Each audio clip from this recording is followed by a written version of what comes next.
We are back, everyone. Welcome to our final segment today. I want to start with you, Virgilio, and talk about your community involvement. You have a lot going on. You have a lot on your plate. Talk about some of the activities that you're involved in outside of Real Talk in the community.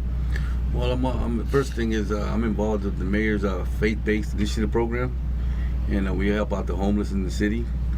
And at the same time, I help out Metro when there's crimes in the city, where we go outreach and minister to the neighborhood and try to bring the peace down and find a reason how we can stop the problem.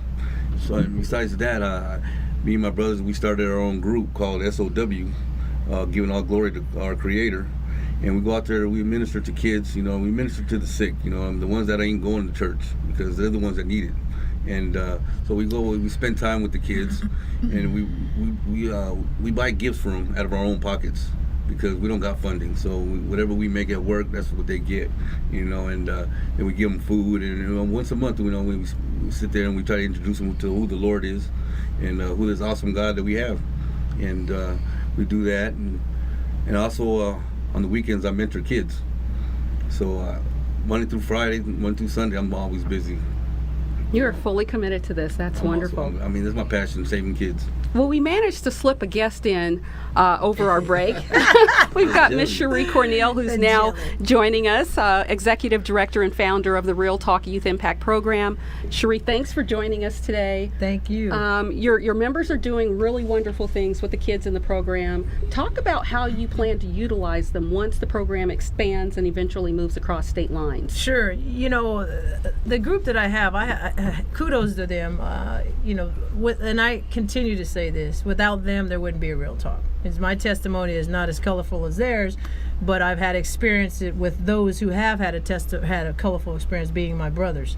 So I think that as we've evolved over the last it will be 5 years in June, there's a lot of movement that's been happening, and a lot of the gentlemen and ladies who've stayed with me, my ultimate goal for all of them, if they're interested, is to move this across the state lines. That's what it's going to, national is what I want. And to incorporate them doing a lot of the legwork, meaning going to different states and meeting with those people. I want them to be ambassadors, because at the end of the day, they can probably sell the program just as well as myself. They're already in it, they're in the trenches, if you will, and they're talking to the kids, they're talking to the parents, and it's all sincere. You have to come to the meetings to understand the passion behind everything that they're doing. Well, and the program's definitely had a lot of local growth. Yes. Talk to us about numbers. What have you seen thus far with the program? Wow. We started with 14 kids June 2013, and we're at about 80 kids a month. And then we started with just a small amount of parents in our parent group. Just about that, 13 kids to start with. And then we're now, this past Tuesday, we had 49 parents in our parent group. Wow. 49. I mean, it was pretty amazing to see the volume, where we are right now from where we started. And that just means two things. One is these ladies and gentlemen are doing their jobs. And two is people are hungry for help. The parents need some type of direction, because obviously they're losing their kids one way or another. But I want to make sure that everybody understands, though, that this is not just a program for troubled kids. I'm getting referrals from just the Lake community. So parents are reaching out to us, not just solely for benefits of reaping the monies that they can get to have their kids participate in activities. It's just they're seeing a direction in their kids that they don't like. And so they're being proactive and hearing about the program, or just essentially wanting to get their kids involved before they make that wrong turn, like some of our members have. And this is why it's important for the members to be in the parent group, because I tell everybody, these gentlemen and ladies are doctorates of the streets. You don't have to have a license to give people advice that's real, right? And that's essentially what the parent group is. They're giving these people, or these parents, information. What Virgilio referred to it as a cheat sheet when he told the kids.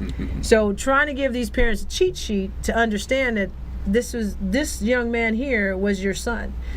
I'm the son that you're talking about. Mm-hmm. And so, with that being said, the parents are receptive to that, because it opens their eyes, because they're telling them exactly how their child is doing and what he's doing and why he's feeling that way.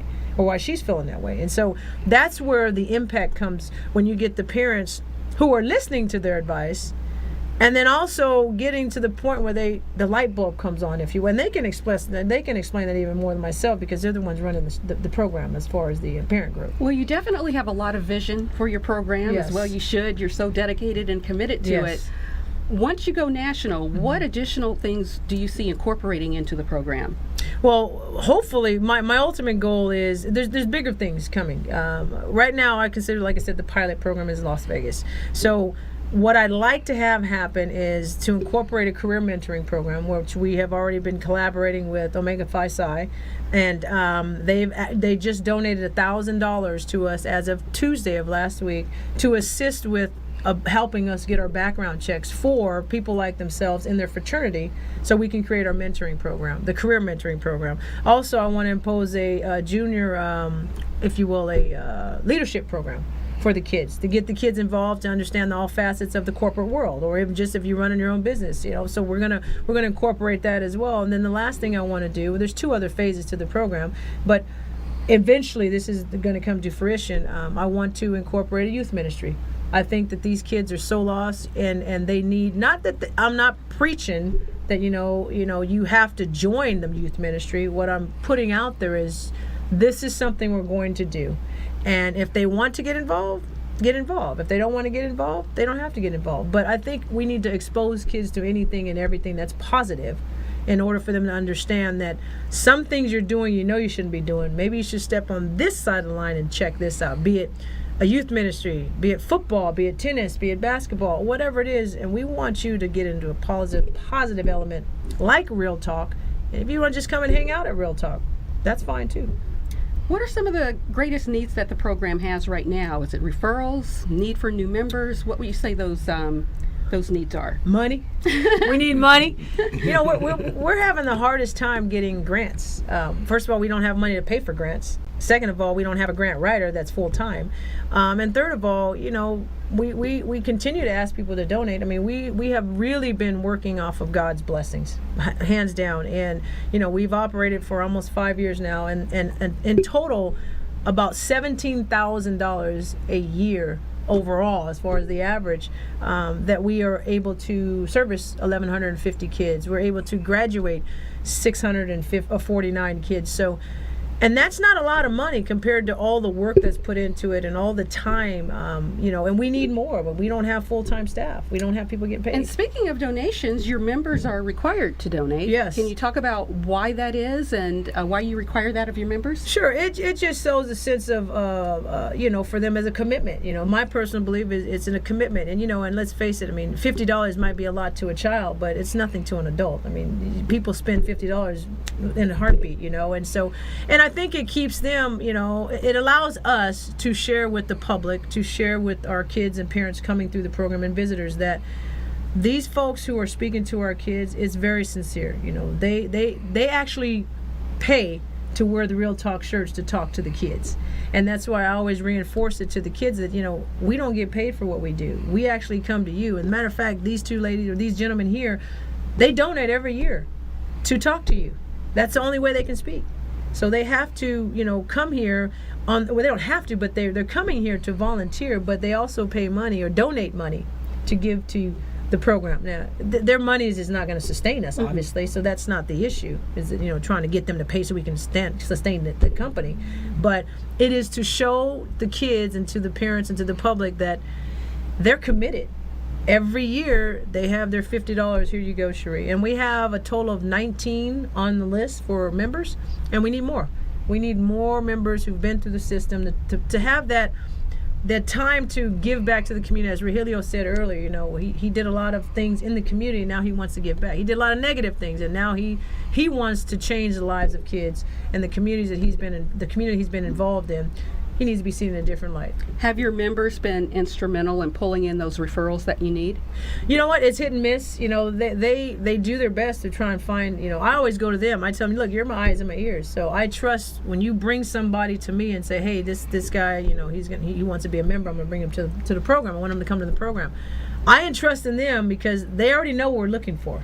So they're not going to bring me somebody who's lukewarm. halfway in, I wanted to go talk to the kids and then get high over here when they're throwing up the gang signs on Facebook. No, they already know that's not what we want. Right. So they are my eyes and ears, and I trust their judgment as far as bringing people to the program. Who are some of the new collaborators that you're working with? You know what, we're always looking for more collaborators, but we have a lot of new people that are interested. The Boys and Girls, or not the Boys and Girls Club, excuse me, the Girl Scouts, and we're also trying to get the Boy Scouts involved. We also have collaborators that hear about the program that are coming to visit, trying to get more sororities involved so we can have kids understand that there's more than just going to college. You have a sisterhood or a brotherhood that you can join, and then it's a brotherhood and a sisterhood for life. It's kind of like, unfortunately it's a gang, but it's a positive gang. And so we're trying to make sure that the kids can see all aspects. It doesn't have to be college, but even people who are fabricators, in the community, who are willing to step up and say, hey, I want to teach kids how to weld. Iron sharpens iron mentoring, who we've been having at our program for the last 2.5 years. So we're always looking for more vendors that are out there. I don't have the time to find them, and that's why, again, where these ladies and gentlemen, men and gentlemen, come in and find people or help us, to give them our cards and tell them what we do, in hopes that they come and take a look at us. Well, and speaking of that contact information, because we're going to wrap things up, share where people can go to get additional information concerning the program. Sure, you can always go to our website. It's www.realtalkyip.org. You can also contact us at 702-625-2417 for more information. I want to thank all of my panel of guests today who participated in the show. Thank you so much. Thank you. And we will Thank see you. you again next time on Real Talk.